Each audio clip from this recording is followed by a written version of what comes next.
My girlfriend left me on the day I was proposing without any explanation. Elise 27 female and I 28 male had been together for 3 years and living together for 1.5 years. Our relationship was very strong and we were madly in love. All of our friends always used to say that we were a perfect couple. Our communication was strong and we had everything planned in our lives. I told her that I won't be marrying her before I get a job that pays well enough to build our family. And she agreed. Well, I got a very good job 2 months ago and we started planning our lives together. Our plan was to get married in the next year or two, buy a house, and then have kids when we have more financial stability. She also started dropping hints that I should propose. I was already planning to propose, so I started researching for rings, proposal venues, etc. This is when I contacted Leah 27 female and asked her to meet me and keep it a secret. I told her my plans and she confirmed that Elise would love this and also gave me some suggestions which I loved. Leah also included David 27 male, as the three of them were best friends since childhood and knew each other very well. They also helped me pick the ring. The plan was to rent a cabin surrounded by nature and wilderness, as Elise likes that a lot. I rented the cabin and on Friday I took the day off without telling my girlfriend and met up with Leah and David and one of my friends to set up everything. I gave instructions to my friend about how I wanted everything to be set up, as he was supposed to go there the next day before us and set up everything, flowers, cameras, etc. I went back home after that and ordered Elise's favorite takeout. We talked about her day and then went to bed. Now a week ago Leah had invited Elise for brunch on Saturday, proposal day, at a new fancy place, the proposal location. She emphasized that the place was fancy so that Elise wouldn't get suspicious of Leah asking her to wear a nice dress. On Saturday morning Leah and David came to our apartment to pick up Elise. As soon as they left I called a friend of mine who was waiting just around the corner and I left soon after. Then I called my other friend who was supposed to be at the cabin and asked him how everything was going. He assured me that everything was set up exactly how I wanted it. I had also asked David to share their location and to drive slowly or take a longer route so that I can get there 10 to 15 minutes before them. I realized David hadn't shared the location, but it was fine. We got there and I just ran in to change into a suit. Then I went to the exact position and checked the camera angles. Everything was perfect. Then I waited for my girlfriend and her friends to arrive. The drive is 30 to 40 minutes from our apartment and they should have been there. I thought they went slightly overboard with stalling. I waited there for another 20 minutes.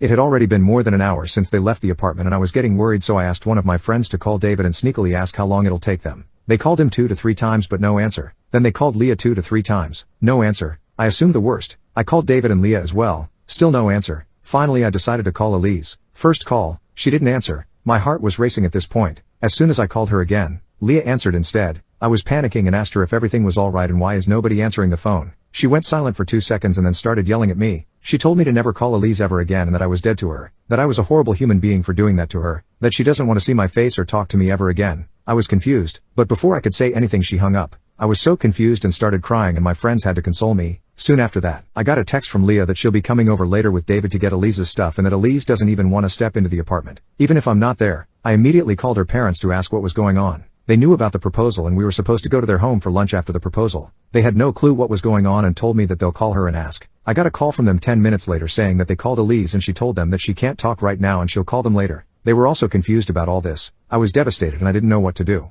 My friends took me back to my apartment and we hung out. David and Leah came over in the evening to take Elise's stuff. My friends and I tried to talk to them but they didn't say anything. They just asked me where Elise's stuff was and just took some of it and said they'll be back for the rest. They also reiterated that if I tried contacting Elise again, I'll be reported for harassment. At that moment I just wanted to cry because just the thought of me harassing my girlfriend was overwhelming. After they left, my friends told me that they think I shouldn't be alone right now and they were staying the night, and won't take no for an answer. We stayed up and talked till 4 a.m. last night and then everyone went to bed. I wasn't able to sleep and I've been just thinking about every potential reason for Elise's behavior, but I don't have any answers. The only scenario I can think of is that Elise was cheating on me and somehow she realized I was gonna propose and she freaked out and told her friends that she can't do this because I cheated on her. This still doesn't make sense, but it's the closest thing to an explanation I have right now. I know it's a horrible thing to think about. Today was supposed to be the first day of our engaged life together. Hopefully, I'll be able to get some answers from her parents if they talk to her. My bestie's divorce is causing issues in my marriage. My 40 female best friend 38 female is going through a divorce with her husband, 44 male. We'll call them Alice and Ken, my husband, 37 male, and I have been together for 10 years and have always been close with Ken and Alice. Alice and I have been friends since long before we meet either of our partners. My husband and Ken have become good friends over the years and they hang out just the two of them semi-frequently. About a month ago, Ken told Alice he wanted a divorce. She told me for the last 6 months they've been having issues. According to her, the problems stem from Ken's issues with her job. 3 years ago she accepted a promotion at her company. The promotion required her to travel 3 to 4 months out of the year and she works a lot even when she isn't on assignment. She's always been insanely ambitious and successful. I think it's important to note that Ken works full-time as a tradesman. He works out of his shop, metal work, on their property and stays pretty busy. She makes more than he does, but I wouldn't call her the breadwinner. Alice has a daughter, 12 female, from a previous relationship. Bio dad isn't in the picture and Ken has been her dad since she was 4. According to her, Ken has been asking her to either take a position that requires less hours and responsibility or find a new job that doesn't require any travel. She's been telling him she will but has been putting it off, thinking he'd drop it eventually. This has been going on for a while. She didn't tell me how long exactly. It all came to a head when she extended a business trip, while on the trip, and forgot about a family vacation they had planned for when she got back. She didn't consult him about extending her business trip before agreeing to it. She apologized and promised to make it up to him and their daughter. She said she didn't have a choice when it came to extending the business trip. Whether that's true or not, I have no idea. Ken was upset but didn't blow up. When she got home though, his stuff was packed and he'd moved most of his shop and tools into storage. He hadn't told her any of this and was acting like everything was fine till this point. She called me and was crushed. She kept saying I didn't think he'd do it over and over. What was at first sadness on her end quickly became resentment and anger when Ken made it clear there was no getting back together. Ken and my husband were in contact during this whole ordeal. Husband knew they were having issues but didn't know the extent of it till after Ken left Alice. Ken told my husband that Alice had been checked out of the relationship ever since she took the new position. They don't do anything as a family anymore. Alice doesn't make time for them to talk when she travels. I guess he asked her for some exposed pics and dirty talk a few times and she rejected him but had time to go out with coworkers. They don't have sex anymore. He voiced these issues numerous times and she blew him off, according to Ken.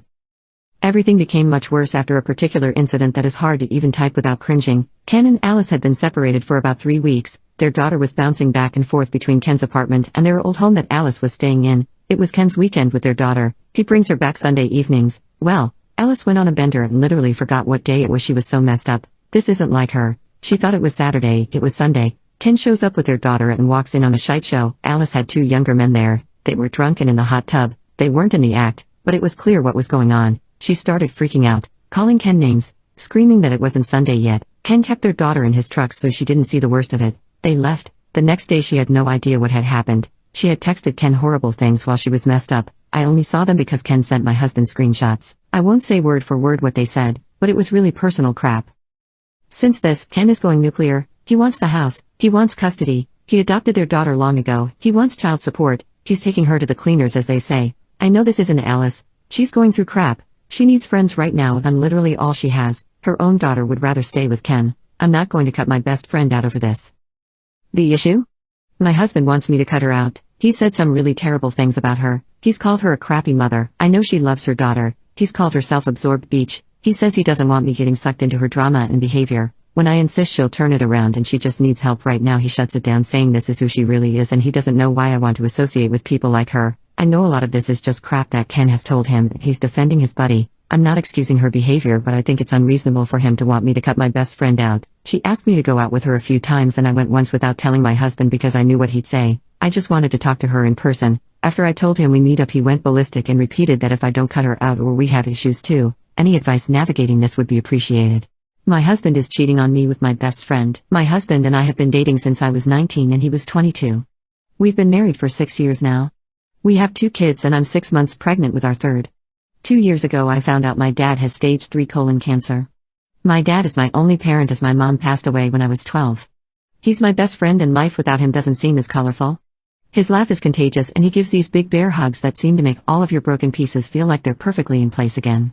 Whenever I've had a hard day, he doesn't poke and prod and just lets me vent and listens.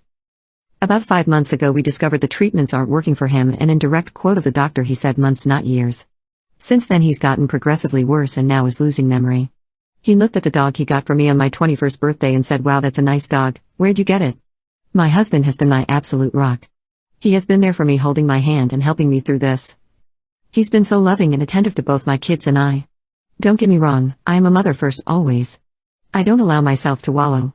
My kids are still loved, cared for, played with, and I haven't let my load slack around the house. Once my dad got his updated prognosis, my husband encouraged me to quit my job.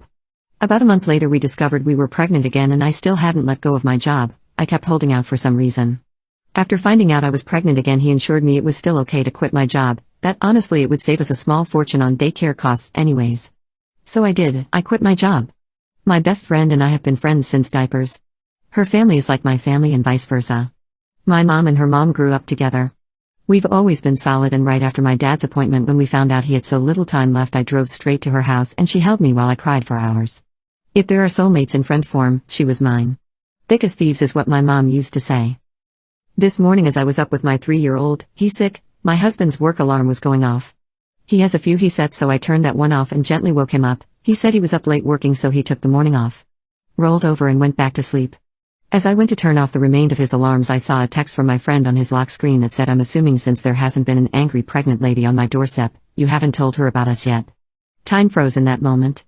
I took his phone and walked away and just read their conversations. 4 months this man has been screwing my best friend. 4 months these people have been lying to my face. And I know what you're going to say, you should have seen the warning signs. But I've been clutching this phone in my hand for 2 hours and nothing. He has been so loving and attentive to me, but he always has been. So kind and gentle. There has been no late night work nights except for once in a blue moon. There has been no lingering touches between them or even glances. They act as they have since the day I first introduced them. How sick is it that she calls him her brother but she screws him? I know so many people get a moment of clarity in situations like this, but I have none. Aside from being sad about my dad, I haven't changed. I'm still a loving wife and mother. I still doted on him and my children. I talk to him about how he is doing and how was his day every freaking day. I haven't allowed the ground to swallow me whole. I know what I have to do now, but I just don't want to. I'm about to lose my family and my support system in one blow.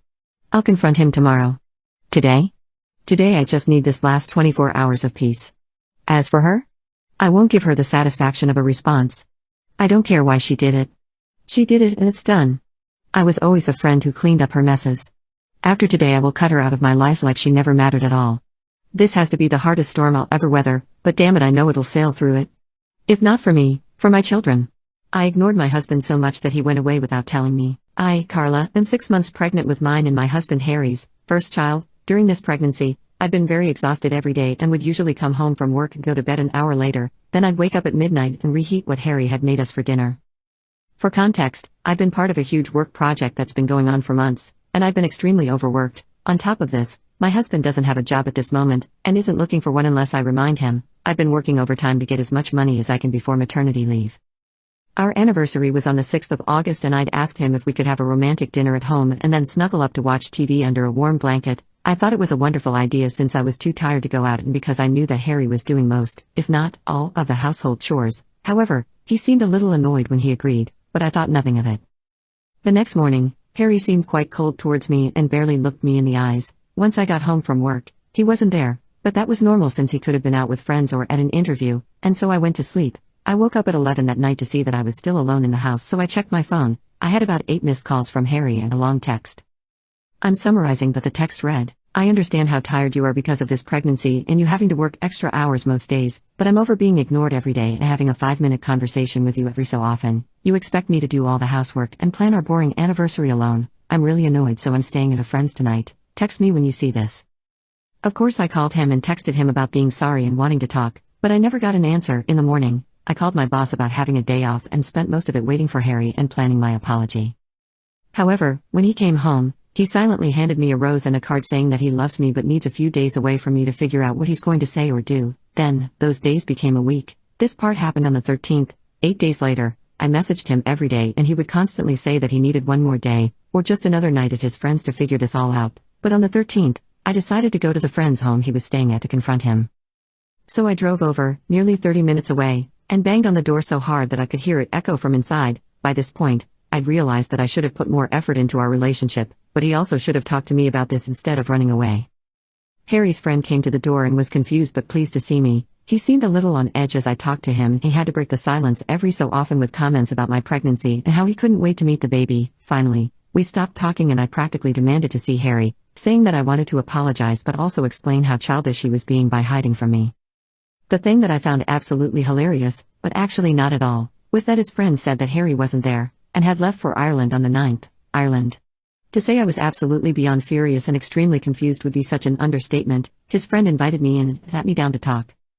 Turns out that Harry had told his friend of our problems and had come up with the solution of going on a holiday as a couple to sort everything out and learn to love each other again, in Harry's words. So, of course, his friend thought that this was a lovely idea and helped him to book the flight on the evening of the 5th, the first time he had stayed at his friend's house. Since it was a last-minute booking, Harry's friend had stayed up with him for quite a while before they found a flight who was taking a few more passengers due to cancelled tickets. His friend then explained how he'd been confused when I arrived at the door but didn't want to say anything about the holiday in case it had ended early due to us arguing. Harry's return ticket is booked for the 20th of August. I am just so angry and quite heartbroken, to be completely honest. I messaged him the moment his friend had finished talking and Harry only responded an hour ago with nothing more than had to figure things out. Sorry, so now I'm home alone, again, and trying to figure out what I'm going to do or say when he gets home. Anyway, thanks for reading about how my life is going. I've just told my wife, who scares me, I want a divorce. I'm not sure how I let it get this bad. I just told my wife this week that I want a divorce and I am buzzing with pride and happiness. We've been together 12 years and have 2 small boys. When we met, all went well, we had jobs in the same industry, we traveled a lot. But very quickly, it became clear that my wife doesn't have any tolerance or even understanding for things that are not done the way she would do them. She idealizes her childhood and is very close to her mother and sister. Admittedly, she grew up in a very close large family and had a pretty great childhood. But as an adult, this has morphed into a fanaticism with things being done normally. To her, normally means the way she would do them or how her mother did them. Ironically, her mom is super chill and not at all like that. Over the years, this annoyed me, but it became way worse once our children were born. Everything had to be as she wanted in the house. I couldn't choose how to dress the kids because I didn't pick the right blend of colors. If I put on a diaper, it was redone. If I packed lunch and snacks for school, she would change the snacks to the ones she wanted. That was still the short end of the wedge. The major issue is I wake up early in the morning, 5:30 a.m., I always have and I love it. I also do fine at night on little sleep, whereas my wife is a demon if she doesn't get 8 hours. That means that I take care of 99% of kids waking up at night. I do 99% of morning prep, lunch boxes, breakfast, getting dressed, for which she chose the clothes the night before. I always take the kids to school. Another reason I do this early is that, if I do it when she's awake, I get criticized for using the wrong spoon to serve the food, or using the wrong milk for oatmeal, or not cleaning up every tiny spill the second it happens, or using the wrong dish rag, etc. Every criticism is exasperated and aggressive. She's right on some of them, but it's a constant barrage. I tune her out. I've even been told going to the bathroom is a problem because they feel me being awake. The issue is that our oldest loves to wake up early to be with me. It's a really cool time for us. We have breakfast, we watch the news, we talk about nerdy stuff. But she won't have it. She insists he has to stay in bed until 6:30. I wouldn't mind, but it's torture for the kid. He hates it, he cries and moans and whines and just wants to be up and about. I am exactly the same. Now that our second is doing the same, she has begun blowing up at me aggressively. The other day, she woke up at 6 and accused me of just putting them in front of the TV in the morning, and that our eldest is short because he doesn't sleep enough. They get 1 hour of TV during holidays and I come up with the vast majority of outing ideas. He's quite short for his age group, but nothing out of the ordinary. And I finally snapped. As I was getting yelled at again, in front of both my kids, I just said enough. I calmly said I wanted a divorce and that she would never speak to me like that again. We are away from home until next week, but I already contacted a lawyer. I am so happy. It will suck in the short term and then be such a relief. I can't wait to have my own place and the kids on my own half the time.